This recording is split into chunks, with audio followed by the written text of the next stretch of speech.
नमस्कार। बाड़नगर के मेरे सभी किसान भाइयों बहनों माताओं, आई थिंक मेरा ये इतनी बड़ी भीड़ के सामने बोलने का ये शायद ये पहला ही मौका हो सकता है। हमारे यहाँ तो हम ट्रेनिंग करते रहते हैं 100-200 लोगों के सामने। बहुत जिम्मेदारी के साथ कुछ बातें मैं आज रखना चाहूँगा। हालांकि इस प्रोग्राम के लिए हमारे निदेशक महोदय आना चाह रहे थे, लेकिन कुछ निजी समस्या के कारण वो नहीं आ पाए। मैं जैसा कि मैडम ने बताया कि हमारे जो किसान भाई हैं वो एक अच्छे किसान हैं, लेकिन कहाँ गलतियाँ होती हैं इनके बारे में मैं आपको कुछ चीज़ें जो हम लोग रिसर्च के ज़रिए या अनुभव के ज़रिए या किसानों के अनुभव के ज़रिए जो सुनते आ रहे हैं उसको मैं आपके सामने में रखने की कोशिश करूँगा। एक चीज़ मुझे ये कहनी है कि आजकल प्याज को जो है ना एक व्यावसायिक खेती की तरह देखा जा रहा है। मतलब हम कहते थे कि गन्ना है या कपास है, इसको हम एक व्यावसायिक मतलब एक कमर्शियल खेती की तरह हम देख रहे थे। लेकिन महाराष्ट्र राज्य है या मध्य प्रदेश राज्य है, कर्नाटक, गुजरात, ये राज्य दिखा दे रहे हैं कि हमें प्याज को भी एक कमर्शियल खेती की तरह मतलब एक व्यावसायिक खेती की तरह देखने की ज़रूरत है। और दूसरी एक चीज़ मैं इस स्लाइड के जरिए बताना चाहता हूँ कि भारत का जो प्याज है, भारत के प्याज को बाहर डिमांड इसलिए कि भारत के प्याज की जो तीखापन है, जो पंजेंसी है, ये इतनी पॉपुलर है, इसके कारण हमारे प्याज को बहुत ज़्यादा डिमांड है। इसलिए एक्सपोर्ट मार्केट में ज़्यादातर हमारे प्याज की डिमांड हमारे भारत के प्याज की ज़्यादातर डिमांड आती रहती है। भारत में लगभग 19 लाख हेक्टेयर में 311 लाख टन प्याज का उत्पादन हो रहा है।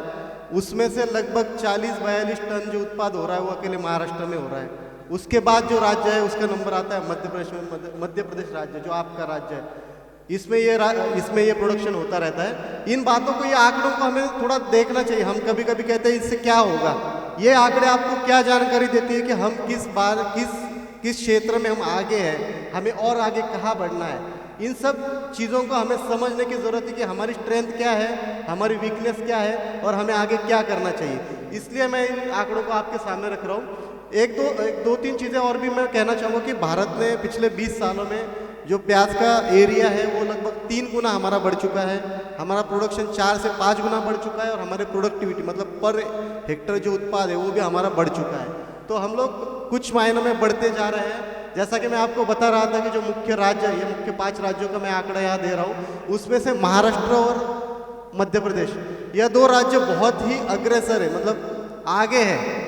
प्याज की जो खेती हो रही है इसमें हम लोग बहुत आगे हैं। लेकिन अगर मैं प्रसंस्करण की या प्रोसेसिंग की बात करूं तो आप बता सकते हैं कि कौन सा राज्य आगे है? प्याज का जो प्रसंस्करण होता है, प्रोसेसिंग होती है, उसमें कौन सा राज्य आगे है?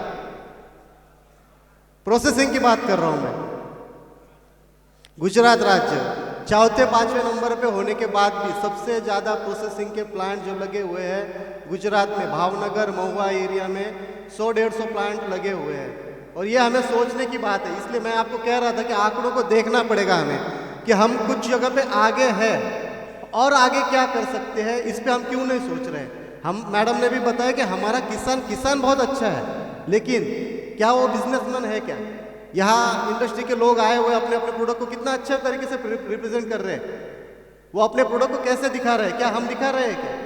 इस बात को हमें देखना है। इसलिए मैं इस बात को दिखाने के लिए आंकड़े आपके सामने रख रहा हूँ। और ये मैं इसलिए बताना चाह रहा हूँ कि हम लोग महाराष्ट्र हो या मध्य प्रदेश हो, हम लोग प्याज के उत्पाद में आगे होने के बावजूद भी हम प्रसंस्करण या प्रोसेसिंग में हम आगे नहीं है। ठीक है, प्याज के जो भाव बढ़ते हैं उस पर मैं नहीं जाना चाहूँगा। हाँ, जो पोस्ट हार्वेस्ट मतलब प्याज के कटाई उपरांत जो प्रबंधन है, जो मैनेजमेंट है, उसमें जो दिक्कतें आती हैं उसके कुछ कारण है कि कुछ हम क्या करते हैं कि प्याज की खेती में बहुत खर्चा करते हैं, स्प्रेइंग वगैरह, मैकेनाइजेशन में, यांत्रिकीकरण में बहुत खर्चा करते हैं। क्या हम बीज सिलेक्शन में उतना खर्चा करते हैं क्या? हम क्या सोचते हैं, साइड वाले ने जो लिया, बगल वाले किसान ने जो बीज लिया, हम बिना सोचे समझे उस बीज को हम ले लेते हैं। ये होता है, बहुत बार होता है, मेरे घर में होता है, या आपके साथ भी होता होगा।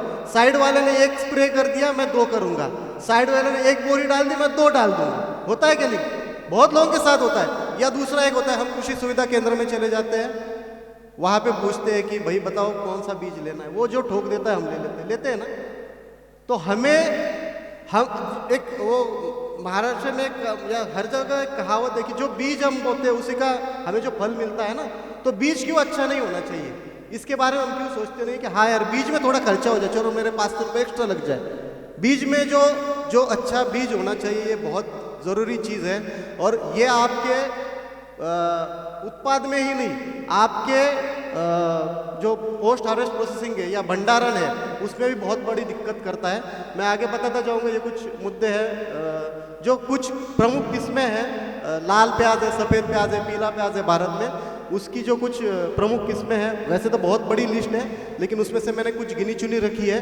उसमें से जो भीमा करके जो किस्में हैं प्याज की, वो हमारे संस्थान है, मैं जिस संस्थान से आया हूँ, प्याज एवं लहसुन अनुसंधान निदेशालय पुणे, वहाँ हमने ये विकसित की गई है। कुछ खरीफ की किस्में हैं, कुछ लेट खरीफ की है, कुछ रब्बी की है। उसके बारे में मैं आगे बताता जाऊंगा। हालांकि मैं इस क्षेत्र का मतलब किस्म कौन सी लेनी चाहिए इसमें मैं एक्सपर्ट नहीं हूँ। मैं पोस्ट हार्वेस्ट पे काम करता हूँ, मैकेनाइजेशन पे काम करता हूँ, फिर भी मैं देने की जानकारी देने की कोशिश करूँगा। ये जो किस्में बताई जा रही थी, भीमा सुपर, डार्क रेड, उसमें से KH मतलब खरीफ, LK मतलब लेट खरीफ और RB मतलब रब्बी। जैसे आपको खरीफ की किस्म मतलब जो बरसात में जो हम प्याज लेते हैं उसके लिए चाहिए तो हम भीमा सिंपल को रिकमेंड करते हैं, भीमा डार्क रेड को हम रिकमेंड करते हैं। या रब्बी में जैसे अभी जो लग रहा है वो है भीमा शक्ति है, भीमा लाइट रेड है, भीमा किरण है। ऐसी आपको जो प्याज की किस्म जो आपको जो जाति आपको लेनी है वो उस सीज़न में उपयुक्त है या नहीं, वो आपको देखना है। क्या उसका भंडारण उचित होगा या नहीं, उस बात को आपने पूछना है। कितने महीने होगा, अगर वो बंदा कहता है 3 महीने होगा तो 3 महीने से ज़्यादा स्टोरेज नहीं करना है। जो कंपनी बताती है कि हमें भंडारण, जैसे मैं बताऊँ भीमा, हमारी यहाँ की भीमा शक्ति है 4 या 5 महीने आराम से रहती है, आराम से महाराष्ट्र, मध्य प्रदेश, कर्नाटक रीजन में आराम से रह लेती है। और दूसरी है लाइट रेड, वो भी अच्छी है लेकिन उसका थोड़ा सा 10-15 दिन हम उसको पहले निकाल दें। लेकिन मैं जिद कर बैठूँ कि नहीं मैं तो इसको 6 महीने रखूँगा, तो आपको वो उसका फ़ायदा होगा। मैं खुद आपके नरसिंहपुर एरिया में मैं 5-6 महीने कंपनी का स्टोरेज स्टडी का किया हुआ है, एक बहुत बड़ी कंपनी, नाम नहीं लेना चाहूँगा। मैंने 5-6 महीने वहाँ पे स्टोरेज का काम किया है। जब मैं इस संस्थान में काम के लिए आया, मतलब मेरा जब मैं पहले सीफेट करके लुधियाना में इंस्टीट्यूट था, उसके बाद मैं पंजाब से मैं महाराष्ट्र आया और वहाँ पे आते ही मेरा पहला प्रोजेक्ट वो था। मैं हर महीने नरसिंहपुर आता था, हर महीने वहाँ के वो रीडिंग्स लेता था, मैं कितना नुकसान हो रहा है, क्या हो रहा है। आपको झूठ लगेगा कि बंदा बिना सोचे समझे 5-5, 6-6 महीने वो प्याज का भंडारण करने की कोशिश कर रहा था। 70-80 टन का प्याज सड़ गया था मेरे सामने, और ये सच बात है। और ये केवल होता है कि अज्ञानता, मैं जिद कर बैठूं कि नहीं मुझे इतना स्टोरेज करना है, ऐसा नहीं होता है। शेयर मार्केट में भी हम सोचते हैं ना कि यार हाँ ये स्टॉक निकाल देना है, ये हमने सोचना है कि मैंने किस स्टॉक को कब तक रखना है, किस स्टॉक को कब निकालना है, कौन से स्टॉक को कितने देर तक भंडारण करना है, इन बातों का हमने ध्यान देना है। इसके लिए कौन सी ली है हमने, कौन सी जाति ली है, कौन सा कल्टीवार लिया है, उसको हमने ध्यान में रखना चाहिए। ठीक है, अब मान लीजिए कि हमने अच्छा प्याज, अच्छा उत्पादन आ गया, कटाई हो गई। कटाई के बाद सबसे पहली चीज़ होती है क्यूरिंग। क्यूरिंग मतलब क्या होता है, प्याज को हम सुखाते हैं, हम बांध के ऊपर ऐसे जो नहर साइड में उखाड़ के रखते हैं ना, उसको साइंटिफिक भाषा में कहते हैं क्यूरिंग। 2 प्रकार की क्यूरिंग होती है, फील्ड क्यूरिंग होती है, क्या होती है शेड क्यूरिंग। फील्ड क्यूरिंग मतलब जो आप खेत में उसको सुखाते हैं। आपको अगर प्याज का भंडारण करना है तो आपका प्याज अच्छी तरीके से सूखा होना चाहिए। दूसरी एक बात मैं थोड़ा मिस कर गया है, जब आप पत्ती काटते हो, जो प्याज के ऊपर की पत्ती होती है उसको जब आप काटते हो तो उसको 1-1.5 इंच की डंडी रखनी है, 1-1.5 इंच का रखना है और उसको फिर काटना है, एकदम जड़ से नहीं काटना है। वो डंठल कुछ दिन के बाद सूख जाता है और वो प्याज हर जगह से बंद है, केवल एक जगह से ओपन है, ऊपर की जगह से। जो गर्दन होती है ना उसकी प्याज की, वो गर्दन सूखी होनी चाहिए, सूखनी चाहिए। अगर वो सूखती है तो हम कहते हैं कि प्याज अच्छे तरीके से बंद हो गया, तो प्याज का भंडारण क्षमता बढ़ती है। तो उसके बाद आती है क्यूरिंग। क्यूरिंग की मैं जो बात करता, फील्ड क्यूरिंग करनी है, 3-4 या 5 दिन करते हैं अगर अच्छी धूप रहे। उसके बाद होती है शेड क्यूरिंग। शेड मतलब छाँव में प्याज की पत्ती काटने के बाद रखी जाती है, जैसे इस तरीके से मैं दिखा रहा हूँ।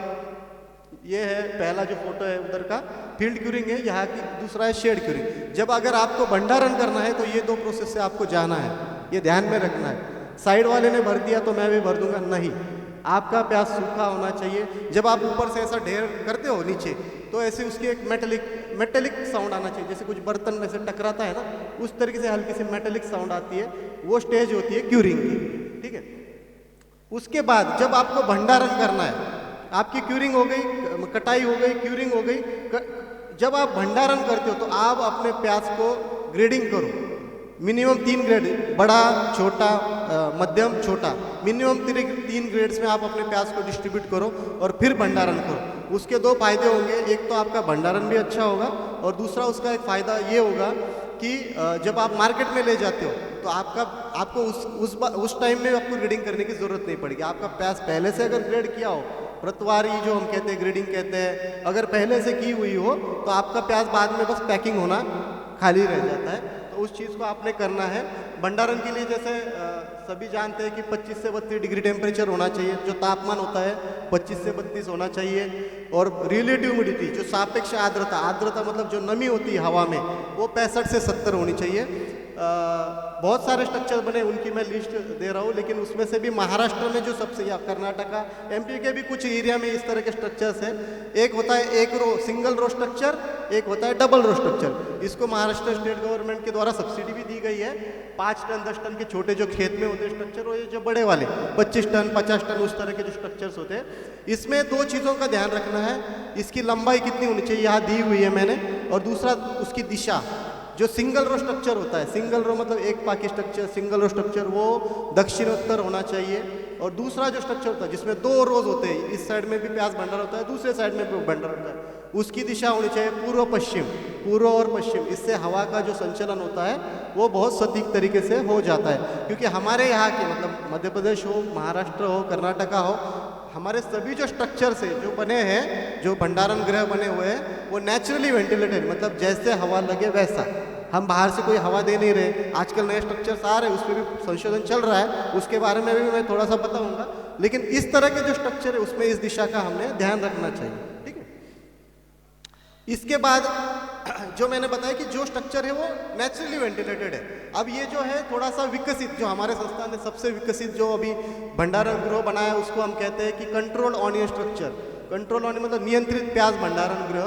ये हम एक कला बायोटेक कंपनी के साथ पब्लिक प्राइवेट पार्टनरशिप में हमने स्ट्रक्चर को खोज निकाला है। 3-4 साल की इस पर मेहनत गई हुई है। लगभग 20 टन, 200 टन, 2000 टन इस तरह की कैपेसिटी में हमने इस पर काम किया है। इसका पेटेंट भी फाइल हो चुका है, उस कंपनी को लाइसेंसिंग भी दी गई है इसकी। और आप जो बड़े वाले स्ट्रक्चर से, मतलब आपको अगर 300 टन, 500 टन, 1000 टन इस तरह का अगर स्ट्रक्चर करना है तो ये वाले स्ट्रक्चर बहुत कामयाब है। उसमें जो हानि है, जो नुकसान है, प्याज का जो क्षति है, वो 15% से भी कम हो रही है। और ये हमने बहुत स्टडी से प्रूव भी किया हुआ है। और दूसरी एक चीज़ इस स्ट्रक्चर की, मैं बहुत इस पे जाऊंगा नहीं, लेकिन एक दो चीज़ें मैं ऐसी बताना चाहूँगा। इस स्ट्रक्चर में जब आप प्याज निकाल देते हो, उसके बाद भी आप इस स्ट्रक्चर को कोल्ड स्टोरेज की तरह उसको यूज़ कर सकते हो। मतलब उसका जो टेम्परेचर है ये नियंत्रित है पूरा। आप मान के चलिए कि ऐसे जो बंद कमरा है, उस बंद कमरे में इसका हवामान का जो वातावरण है उसका नियंत्रण किया जाता है। और इसलिए जब प्याज निकाल देते हो उसके बाद 0 से लेकर 40 डिग्री तक आप उसका टेम्परेचर घटा या बढ़ा सकते हो। इसकी ह्यूमिडिटी आप लगभग 60 से लेकर 90 तक ले जा सकते हो। मतलब आप दूसरी भी कोई फसल है, नींबू है या और भी कुछ है, वो भी आप इसमें रख सकते हो। ये इस तरह का एक स्ट्रक्चर है जो हमारे संस्थान ने एक कंपनी के साथ मिलकर ये डेवलप किया हुआ है, और उसका कमर्शलाइजेशन भी हमने उस कंपनी के द्वारा कर रहे हैं। इसमें बहुत सारे कंपोनेंट है, ज़्यादा इसमें मैं जाऊंगा नहीं। ये इस तरीके से इसका भंडारण किया जाता है। इस कंपनी द्वारा एक 2000 टन कैपेसिटी का ये स्ट्रक्चर हमारे यहाँ पे महाराष्ट्र में हमारे संस्थान के नज़दीक में ये डेवलप किया है। एक मॉडल दिल्ली में लग रहा है और एक मॉडल नासिक में इसका एक लग रहा है 2000 टन कैपेसिटी का। तो एक बहुत अच्छा, जब आपको बहुत बड़े पैमाने में अगर आपको भंडारण करना है उसके लिए ये स्ट्रक्चर मैं कहूँगा कि एक बहुत अच्छा है। और हम प्रयास कर रहे हैं, हमने महाराष्ट्र गवर्नमेंट और सेंट्रल गवर्नमेंट में भी हमने इसके लिए अनुदान सब्सिडी मिले, इसके लिए हम बहुत ज़ोरों शोरों से इसके लिए प्रयास कर रहे हैं, ताकि फार्मर प्रोड्यूसर कंपनी हो, इनके माध्यम से इसको या फार्मर का ग्रुप हो, वो इसको लगा सके। अब ये हो गया भंडारण की ओर। उसके बाद मैं आपको पूछ रहा था कि प्रोसेसिंग में कौन आगे है।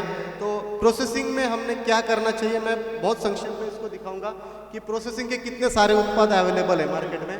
हम प्याज को तो मसाले के तौर पे यूज़ तो करते ही है, तला हुआ प्याज भी मार्केट में आ रहा है। तला हुआ प्याज किस लिए चाहिए? कहाँ पे हो गया तला? फ्राइड ऑनियन की इंडस्ट्री कहाँ हो सकती है? कोई आइडिया है आपको? कोई बता सकता है? तले हुए प्याज की भी इंडस्ट्री है। आप जो बिरयानी साउथ इंडिया में जाते हो, हैदराबाद वगैरह रीजन में जाते हो, आप बिरयानी खाते हो ना, तो वहाँ पे होटल क्या करता है, सीधा रेडीमेड इंडस्ट्री से तला हुआ प्याज लेता है, उसकी भी इंडस्ट्री लोगों ने लगाई हुई है। उसके बाद प्याज के फ्लेक्स है, प्याज की पाउडर है, उसकी भी इंडस्ट्री है। अचार की इंडस्ट्री लगी हुई है, चटनी है। प्याज का तेल भी आजकल मार्केट में आ रहा है। बड़े बड़े ब्रांड्स हैं वो जो ऑनियन ऑयल के नाम से ब्रांडिंग कर रहे हैं। हालांकि उसका कंटेंट आप पीछे देखो, लिखा है कि ऑनियन एक्सट्रैक्ट। बहुत ही कम कंपनी होगी, बड़े बड़े ब्रांड्स हैं उसमें। आप उस शीशी को, मतलब जो हम पैराशूट ऑयल लेते हैं वो 50, 60, 100 रुपये में जो शीशी लेते हैं, वो ऑनियन ऑयल प्याज का तेल के नाम से 300, 400 रुपये में बिक जाती है। और आप उसके पीछे कंटेंट देखो, उसमें लिखा होता है प्याज का एक्सट्रैक्ट, मतलब तेल भी नहीं लिखा होता है। तो ये एक बहुत बड़ी एक इंडस्ट्री आगे जाके साबित हो सकती है। हालांकि इस पर हम भी काम कर रहे हैं, इसके उपयोग क्या है, कैसे कैसे इसको मार्केट में लाया जा सकता है। तो प्रोसेसिंग के लिए, अगर नए उद्यमियों के लिए, अगर ये जो कुछ उत्पाद मैं दिखा रहा हूँ, जैसे और एक है कि न्यूनतम संसाधित प्याज, मतलब मिनिमली प्रोसेस ऑनियन। हम आजकल देखते हैं कि शादी ब्याह में हम जाते हैं तो, या लंगर में हम जाते हैं, कभी मटर छीलते हुए देखा? जैसे पुराने ज़माने में होता था, मटर छीलते बैठते थे लोग। आजकल क्या होता है, फ्रोजन ऑनियन लेते हैं ना हम सभी लोग, है क्या नहीं? तो फ्रोजन ऑनियन प्रसंस्कृत है, वैसा ही ये न्यूनतम, मतलब कटा हुआ प्याज। लेडीज़, महिलाओं को जो जॉब करती है उनको पास समय ही नहीं है, उनको कटा हुआ प्याज चाहिए, छीले हुआ लहसुन चाहिए। इसकी इंडस्ट्री है, इसकी इंडस्ट्री बन रही है, इसको हमें देखना चाहिए। जो मैं बार बार कहने की कोशिश कर रहा हूँ, मेरा किसान बहुत अच्छा किसान है, ये उद्यमी होने की ज़रूरत है। ये इसके मैं कुछ जरिए आपको बताने की कोशिश कर रहा हूँ, ठीक है? तो न्यूनतम संसाधित प्याज की, जैसे आप बड़े बड़े सिटी में जाते हो, आप महाराष्ट्र पुणे में आओ, मुंबई में आओ, बड़े बड़े टावर्स होते हैं, 100, 150, 200 फ्लैट्स होते हैं। उन 150, 200 फ्लैट के आगे सफल, मदर डेयरी ऐसे अपने आउटलेट लगाती है। वहाँ कटी हुई सब्जी, बिग बास्केट, ऐसे बड़े बड़े ब्रांड अपने मस्त एकदम कटा हुआ प्याज, कटा हुआ छीला हुआ सब्जी, कटे हुए फल। आप बिग बास्केट की वेबसाइट में देखो। मैं किसी ब्रांड को इंडोर्स नहीं कर रहा हूँ, मैं बस एग्जाम्पल देने की आपको कोशिश कर रहा हूँ कि ये सब चीज़ें मार्केट में बिकने लगी है। हम भी सोचते हैं कि, अब और एक एग्जाम्पल देता हूँ, टोमेटो केचप। हम छोटे थे तो कितने घर में टोमेटो केचप होता था। आजकल हर एक के घर में छोटा छोटा पिचकू, वो 15 रुपए का तो होता है ना। हम लोग प्रोसेसिंग को एडॉप्ट कर रहे हैं, हम लोग यूज़ करने लगे हैं। इस बात को हमने इसमें देखना चाहिए।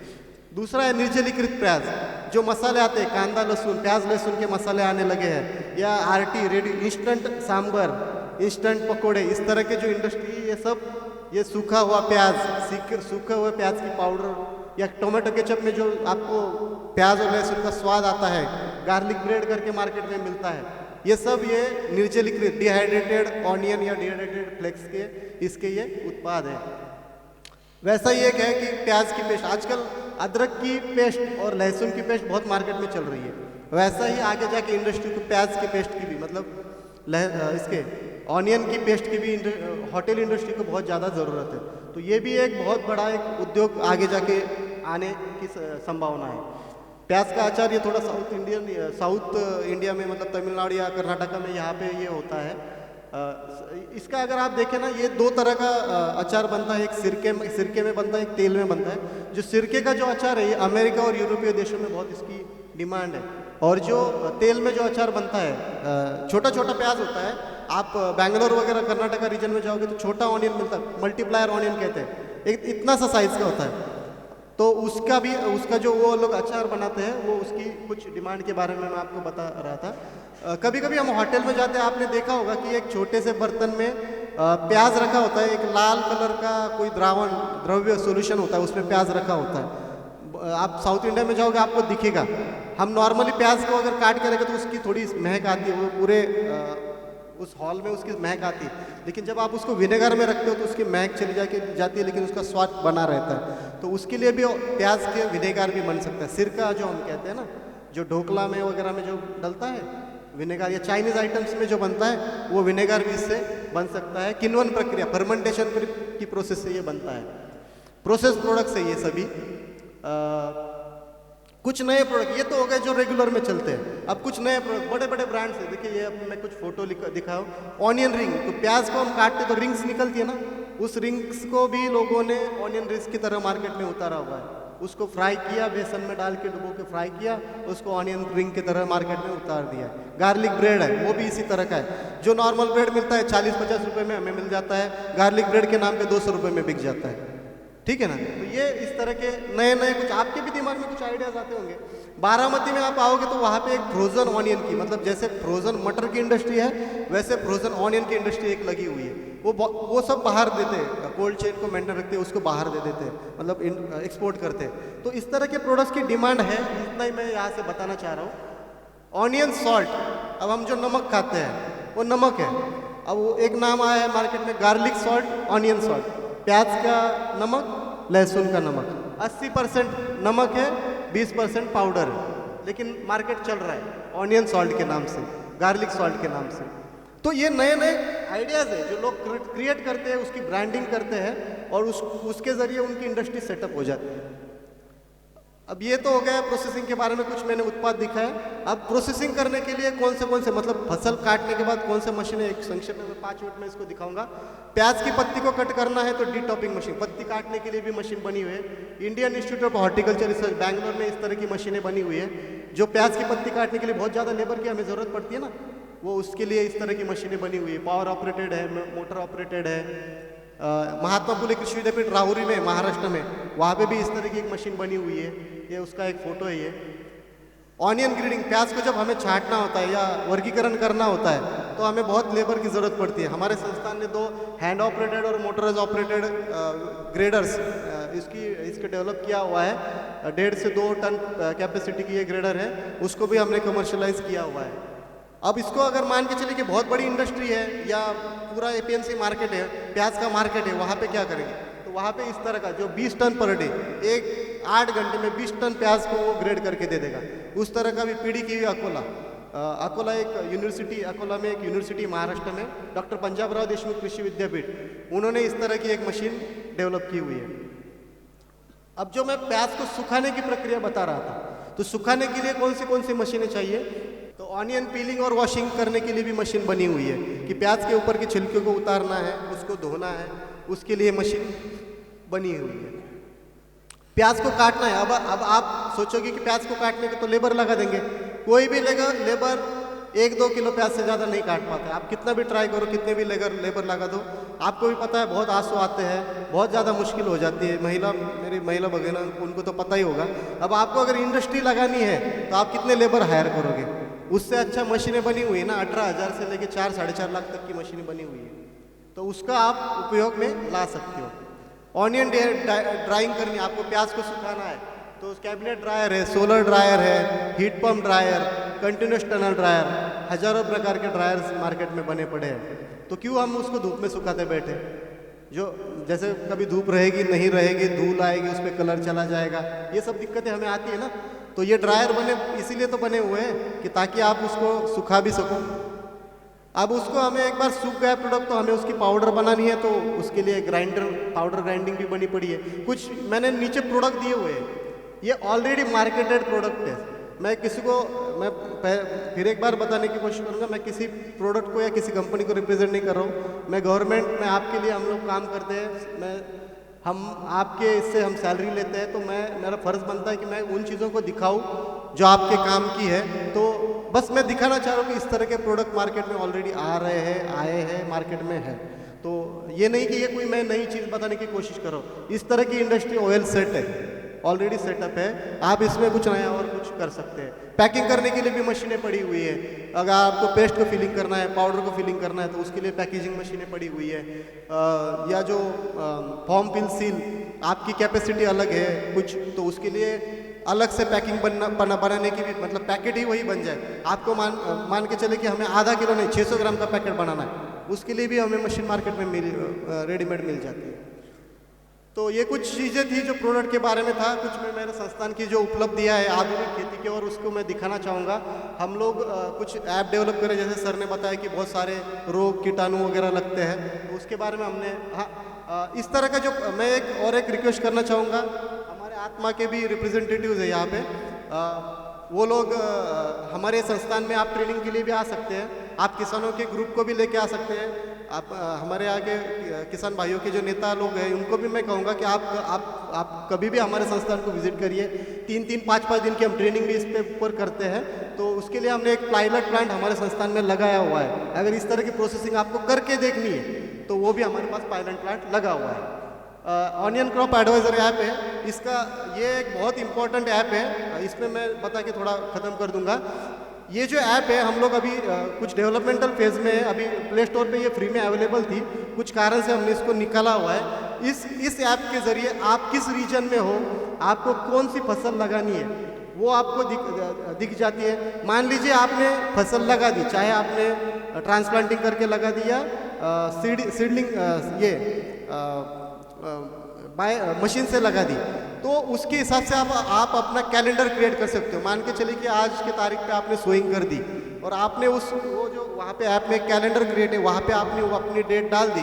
उसके बाद कौन से दिन आपने कौन सा स्प्रे लेना है, कौन सा मॉलिक्यूल सिलेक्ट करना है, कब आपने खरपतवार कटिंग करनी है या स्प्रे देना है, कब पानी देना है, पूरा कैलेंडर इस ऐप में आता है। तो अभी ये थोड़ा सा कुछ इश्यू के कारण हमने इसको विड्रॉ किया हुआ है अभी प्ले स्टोर से, लेकिन आने वाले समय में इसको हम फिर से प्ले स्टोर पे डालेंगे। एक बहुत ही इंपॉर्टेंट एक ऐप मैं इसको मानता हूँ, ऑनियन क्रॉप एडवाइज़र। आप लिख के रखिए अपने पास। ये कुछ दिनों के बाद फिर से पहले थी है प्ले स्टोर पे, लेकिन कुछ कारणवश हमने इसको रिमूव किया हुआ है। ये फिर से हम इस पर रखने वाले। बहुत सारे फंक्शंस हैं, रबी में कौन सी लेनी चाहिए, खरीफ में कौन सी लेनी चाहिए, सब इस पर जानकारी है।